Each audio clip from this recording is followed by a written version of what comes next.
Just like mixing up your travel dates can lead to missed flights and lost luggage, using the wrong tense can lead to misunderstandings and grammatical mishaps.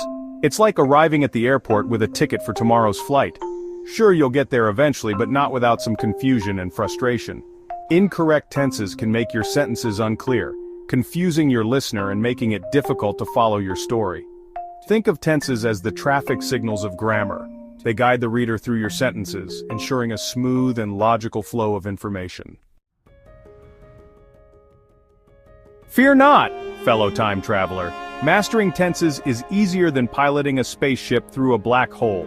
Just like any good time machine, the English language provides you with all the tools you need to navigate the complexities of time. These tools are the three main categories of tenses: past, present, and future. The past tense is your time machine to events that have already happened. The present tense grounds you in the here and now, and the future tense lets you peek into the possibilities that lie ahead. Within each of these main categories, you'll find 4 different forms, each with its own specific use. These forms help us to convey not just when an action happens, but also the nature and duration of the action. Understanding these forms can make your communication much clearer and more precise. Think of them as the different settings on your time machine's control panel. Just as you would adjust the settings to travel to a specific time and place, you adjust your verb tenses to convey the exact timing and nature of an action. Let's start with the past tense. This is used to describe actions that have already happened. For example, you might say, "I walked to the park yesterday." This simple past tense tells us that the action of walking occurred at a specific time in the past. Walked to the park yesterday. Next, we have the past continuous tense. This form is used to describe actions that were ongoing at a specific time in the past. For instance, you were walking to the park when you saw a dog. This tells us that the action of walking was in progress when another event occurred. Then there's the past perfect tense. This is used to describe actions that were completed before another action took place. For example, you had walked to the park before you realized you forgot your phone. This indicates that the walking was finished before the realization happened. Finally, we have the past perfect continuous tense. This form is used to describe actions that were ongoing up until another action occurred. For instance, you had been walking in the park for an hour before it started to rain. This tells us that the walking was happening continuously for some time before the rain began. Moving on to the present tense, which is used to describe actions that are currently happening or are habitual. For example, I walk to the park every day. This simple present tense tells us that walking to the park is a regular activity. Walk to the park every day. The present. Continuous tense is used to describe actions that are happening right now. For instance, you are walking to the park right now. This indicates that the action of walking is currently in progress. The present perfect tense is used to describe actions that have occurred at an unspecified time before now. For example, you have walked to the park many times before. This tells us that the action of walking has happened multiple times in the past, but the exact times are not specified. The present perfect continuous tense is used to describe actions that started in the past and are still continuing. For instance, you have been walking in the park for the past hour. This indicates that the walking began an hour ago and is still happening. Now let's look at the future tense, which is used to describe actions that will happen. For example, I will walk to the park tomorrow. This simple future tense tells us that the action of walking is planned for a future time. We'll walk to the park tomorrow. The future continuous tense is used to describe actions that will be ongoing at a specific time in the future. For instance, you will be walking to the park at this time tomorrow. This indicates that the action of walking will be in progress at a particular future moment.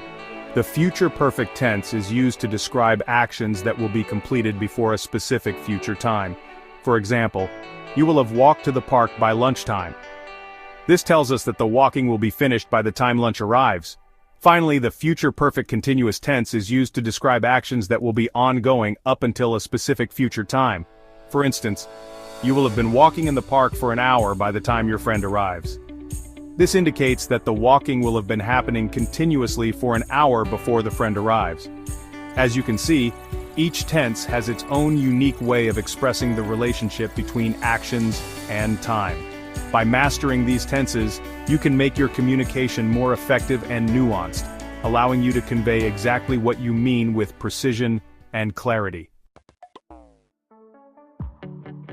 Section 5. A slice of time tenses and your pizza adventures. Let's take a delicious example to illustrate how tenses work in everyday life. Ordering a pizza. Past simple, you ordered a pizza last night. Present perfect, you have eaten pizza many times before. Future simple, you will order pizza again soon because it's your favorite food. See how each tense paints a different picture of your pizza eating experience?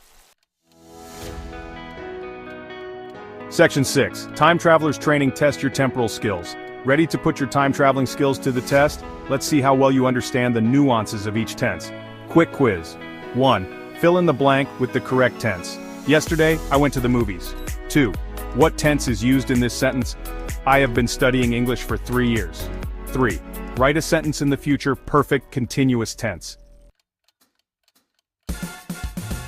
Section 7. Visualizing time clocks, calendars, and chronological wonders. Time is an intricate tapestry woven with moments, each thread representing a different tense. Understanding these tenses can be challenging, but visualizing them can make it easier. To further solidify your understanding of tenses, imagine them as visual representations of time. Picture your mind as a canvas where each tense paints a different scene. Past tense. Think of old photographs, history books, and vintage clocks frozen in time. These images evoke memories and moments that have already occurred, encapsulating the essence of the past. The past is like a vintage clock, its hands no longer moving, forever marking a moment that has already been lived. It's a realm of nostalgia and reflection. Present tense. Picture a ticking clock, a live news broadcast, or a bustling city street, all capturing the immediacy of the now. The present is dynamic, ever-changing, and full of life.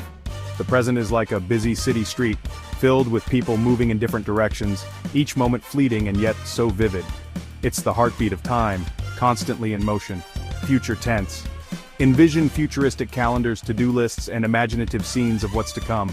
The future is a canvas of possibilities waiting to be painted with our dreams and plans. The future is like a sci-fi environment filled with imaginative possibilities and uncharted territories. It's a realm of anticipation and potential. By associating tenses with these concrete images, you create a mental map that helps navigate the complexities of time. Each image serves as a landmark in your understanding. You can solidify your grasp on how they function in shaping our understanding of time. This visualization technique transforms abstract concepts into tangible experiences, making learning both engaging and effective.